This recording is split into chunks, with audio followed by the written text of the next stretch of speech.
Good morning. I'm back with another episode. I think I'm going to start off with my bets that I've made at the casino. I had put in a parlay bet of 8 teams, kind of because that's where my break even is. If I bet less than 8, I don't think my upset knowledge is strong enough to get payouts for it. But if I bet more than 8, I'm tempting fate too much because while I may know a lot, upsets do happen, so you try and limit the amount of picks so you can limit the amount of upsets. I would rather hit safe safe bets than go all out for crazy bets like I've known a lot of people to do, and then try and make up bets. I'd put in a ticket 2 days before Christmas for 8 teams for hockey. There was the Maple Leafs over the Blue Jackets at minus 225, which means you would need to bet $225 to win 100, which means you put down 225 to win 325. Then you have the Red Wings and the Devils, that's Detroit and New Jersey, at minus 190. So you bet 190 to win 100, so 190 to come back to 290. Then I had the Sabres and the Rangers at minus 175 for the Rangers. I had the Hurricanes at minus 175 over the Islanders. Blues minus 275 over the Blackhawks. Minus 225 for the Avalanche over the Coyotes. Minus 155 for the Kings over the Flames, and minus 300 the Canucks over the Sharks. On those first 3 picks, that's the Leafs at the Blue Jackets for the minus 225, the Devils at home against the Red Wings for 190, and the Rangers at home against the Sabres for minus 175. That gives me, on a $10 ticket, gives me a win of 225 and a payout of 235.20. Yes, they are all favorites at a decent level. The trick is how many safe bets can you make in order to get a payout. And I'm not dropping $50 or $100 like I have before. I did drop 100 on a baseball parlay last year, a 2-team baseball parlay where I bet $100 and I got back 320 or whatever via a friend. And it was really cool. Both of us went in. He said, "Hey, I've got these 2 games. I've got these 3 games. What do you want to do?" I said, "I like these 2 out of the 3, and while I think I can pick the winner of the 3rd game, I don't want to risk my $100 doing it. Let's take the 2 and go for it." And apparently we picked the 2 that did just well enough to make back 3 times. But I don't want to put in the money to make it worthwhile to pull back 3 times on a bet. I'd rather do small, safe bets. If I lose $10, that's like a burger at the store that I was going to buy anyway, and instead I'm going to go home and eat like a noodle tray or have leftovers from the fridge instead of throwing them out. So, like, there's money that I would normally spend that I'm like, no, I will not spend because I have done this. And on those 18 parlays, only the Hurricanes game did I miss. I missed the Islanders, and it was by 1 goal too. It was 175. It was 5-4, I believe. Islanders over the Hurricanes, which is not a expected outcome. Like of all the other games, Blue Jackets could have upset the Maple Leafs because they're at home, and I took home favorites pretty much for everything else. The Maple Leafs was the only road favorite that I take, and I don't like road favorites because of home court, home arena, home field advantage. So that's fine. I missed 225.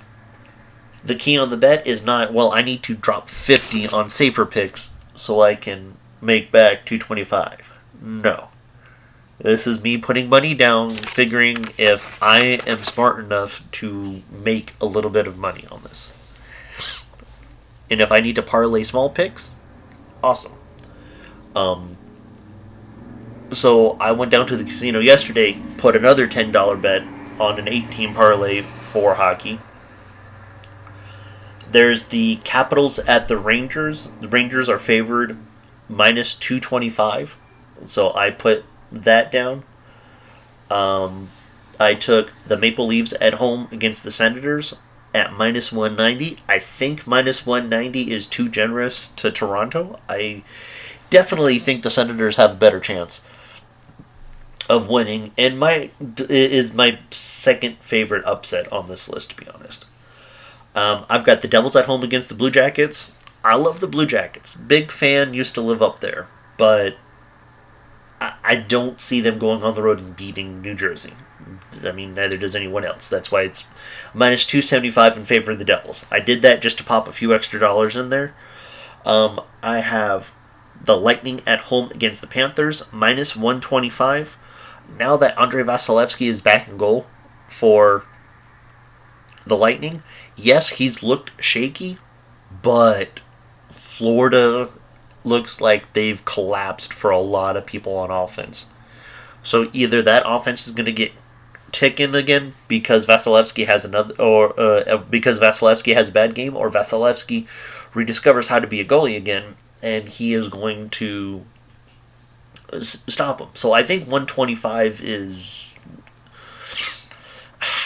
I think I'm getting better terms on that than I should. I honestly think that should be up toward 175, but like Florida just made a run to the Stanley Cup Finals last year. You just give them some credit there. I've got the Jets on the road against the Blackhawks, which is dangerous. Chicago is a terrible team. Chicago is an absolutely awful team outside of Connor Bedard. And yes, Connor Bedard is amazing.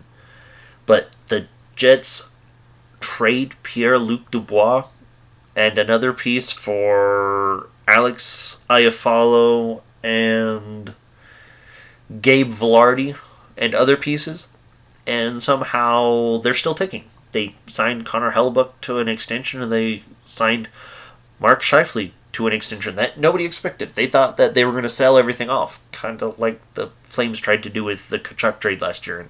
And that blew up in their face, and that might actually blow up in my face later tonight with my next pick. I took the Flames at home against the Kraken at minus 150, and this one by far, I am absolutely the most concerned about, because the Flames goalies have been trashed this year. There's a reason why they called up Dustin Wolf the AHL Wonder Kid. You win Goalie of the Year every year since turning pro, and all you have to do is now go up to the league and learn how to play up in the NHL.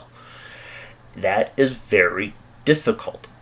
The Kraken I like. I think they have seriously underperformed. Same thing with the Flames, but I have more faith in a team approach that the Kraken are doing, where anybody could pop off at any given time, versus the Flames, where Jonathan Huberdeau has regressed from one of the top 15 players in the league to somebody that you are, dropping in certain leagues. Like, I would not have Jonathan Huberdeau in my 12-team hockey team on ESPN. He's just not doing anything. Like, he shoots, but that's it. He's not scoring. I think he's on pace for 45 points this year, which is an abominable rate. That's somebody on your third line or fourth line or a prospect that gets a little hot. That's not. I'm paying you. I don't even know how much they're paying him this year. They're probably paying him like $15 million or $9 million out there in Calgary. Let's see what Cap Friendly says. Cap Friendly says they're paying Jonathan Huberdeau $10.5 million for like the next 7 years. Good Lord. If you include this year, that's 1, 2, 3, 4, 5, 6, 7, 8. So yeah, 7 more years after this one at $10.5 million. And he is going to be like 37 when he gets out of that contract, which is stupid. Did the same thing with Nazem Kadri. They signed him at a 5x7. No, 6x7. Good Lord. $42 million? He's going to be freaking 39 when he gets out of there. Calgary's screwed. Like, I don't like how this team is structured at all. Like, that's good that they get Jaeger, Sharon Govich, Connor Zeri's coming up, Martin Pospisil. Like, I got Pospisil in one of my leagues because I think Calgary's going to have to cut people and not pay anybody anything. So Pospisil is probably going to take a short-term bridge deal. He's going to be good for 2 years and then fly somewhere else. This is awful. Mackenzie Weegar, the other player that Calgary got in that trade. Calgary traded Matthew Tkachuk for Huberdeau and Weegar, which looked like even at the time. Weegar is on the books until the end of the 30-31 season. That's 1, 2, 3, 4, 5, 6, 7 more seasons beyond this one at $6.25 million. That means that mother's going to be 36 when that contract runs out. That's terrible. You don't hand players those long contracts.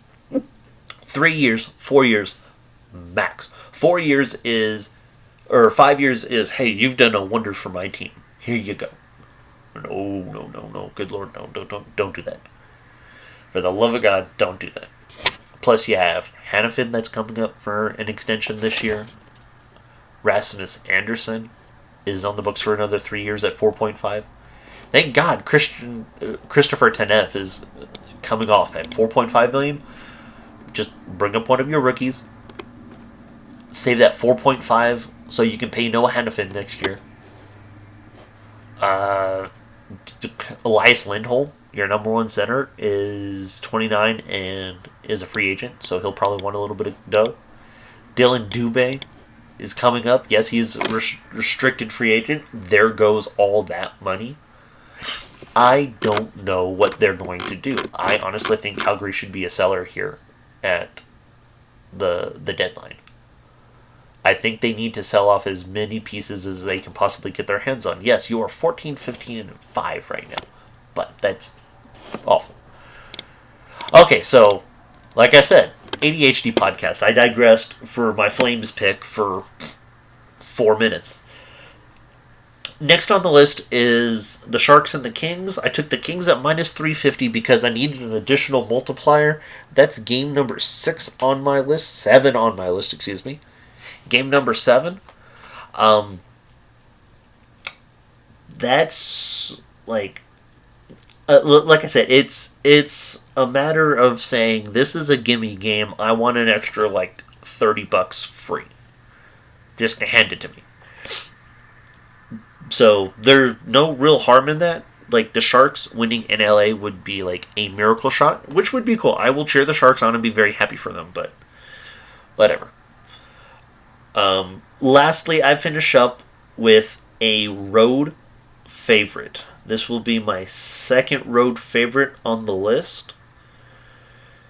And one that, I've got some questions on, but I'm fairly certain. Like, the Vegas Golden Knights, good team, one of the top 3 teams in the West. But you don't want to take teams on the road. You want to take teams at home. Oh, Lord. My third road. I forgot. I took the Jets over the Blackhawks, and... Oh, no. That is my second then. ADH brain. So, yeah. The Ducks are good. They are young. They can get solid, good goaltending from Johan Gibson, but they have no defensive... their defensive structure needs to have some work done on it.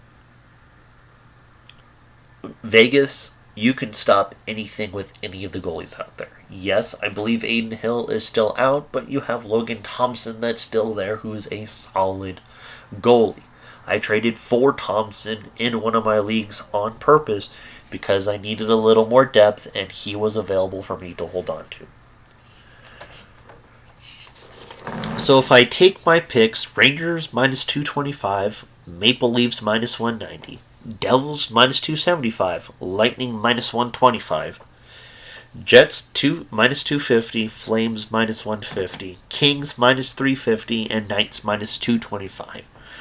On a $10 bet, it's more or less the same as my last one. It's a win of 224.50 and a collect of 234.50, which is only 70 cents off my last ticket, the one that I missed by one. One thing I haven't checked out yet. I have read online on the BetMGM website, is that it is possible to have parlay insurance. Or rather, it wasn't on their website. It was another website talking about BetMGM. But they say that it's possible to put in parlay insurance, but they don't explain how that affects your ticket. If it's an additional bonus, if you need to pay an extra $15-20 to get a parlay insurance, if there's some other weird shenanigans that you need to do that. If I had gotten parlay insurance, I would have paid another $10 on my ticket. Take that $10, turn it into 20 to only have a payout of 150. I would take a 20 for 150. So I've done this off and on. I participate in a weekly pick'em list for like $5 a week. I do it with my boss at work. There's like six other people at work, plus another like 90 plus people that do this via my boss's friend. And I've gotten close a couple times. I've been in the running. I lost on tiebreaker one night. I was in the running for the final another night. And I did fairly well until like last week and the 1 week a month ago. So I'm 16 picks back of the leader at this point in the year, which over the course of the season, I'll take being back 16 points. On average, being off one pick from the overall leader, I'll take that. Normally, I'm back like 40 picks because I'll have a meh week, and then I'll have a bad week, and I'll have a, wow, that looks really good in the middle of Sunday afternoon at 4 o'clock, and then all the games change because the other team comes back at the very end of it and crushes my pick list at the end. So, the trick to doing sports gambling is the same as regular gambling. Take money you can afford to lose. I'm not taking $10 wishing for 200. I am going somewhere and buying fun for $10. And if I have a lot of fun, I will have $200. All I have to do is give a bit of information. And if I have a burger or a meal out, that is the same. I'm going out to enjoy an experience. While I haven't sat and watched the games anywhere yet, I am going to take a Saturday or Sunday in January to go and do so. This will allow me to take in the experience more, and I'm going to take my brother out and do it because I know he likes going out and doing things. While he is not a sports fan, going out and spending time is what matters to him more. So, one of these Saturdays, I'm going to put in a couple small bets on college basketball and hockey and enjoy myself for the weekend. I will do baseball when it starts back up in the spring. I know pitchers and catchers report here in another 6 to 8 weeks. Spring training starts in 9 weeks. I think it's 6 weeks for pitchers and catchers to report, and spring training fully starts in 8 weeks. Have a month of spring training, and then at the end of March, beginning of April, it'll start again. I will wait for 2 months of time to pass, and then I will start placing bets again. I do not like betting on sports in the first month of the year or 2 months of the year. I am only starting on hockey right now because it has been 2.5 months since it started. This gives enough time for trends to form. This tells me who the good teams are, who the hot teams are, who the cold teams are. I will be more okay taking upsets at this point because this team is hot. I need to bet them even though they're playing against ostensibly the better team. I also had a chance at basketball the other day. I'm going to stay away from basketball for the most part. I had a chance on one of these parlays, on my parlay from right before Christmas. They were giving so many people had bet on the Pistons to break their streak that I could have taken the other team plus points at a significant margin. I mean, what I should have done was I saw that, I said, that looks interesting. And instead of going over and being like, yeah, I'll place like $10 on the team playing the Pacers, or playing the Pistons, I could have made like $50 back that day. I could have dropped 10 and gotten back 50, which would have been like, I would have put down 10. Yeah, I would have put down 10 and got back 50 because I think it was like minus 400 in favor of the Pistons at that time. And I'm like, yeah, I'm not going to do that because the Pistons are due for a win. They just broke the record in the NBA for longest losing streak at 27, 28 games. I've lost count by now. So, football I'll talk about, baseball I'll talk about, hockey I'll talk about. Hockey I'm probably going to talk a lot about because this is the sport that has given me the most satisfaction in the last 5 years. Because I've done fantasy hockey off and on. I've done football for 20. Yeah, for like almost 25 years. I've done baseball for the same length of time. I've essentially done this since 2000-ish.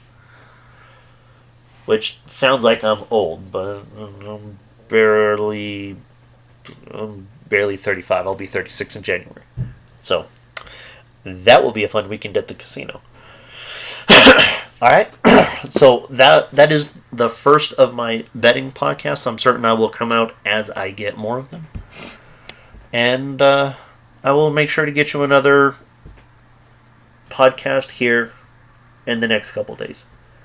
Thank you very much and have a great day.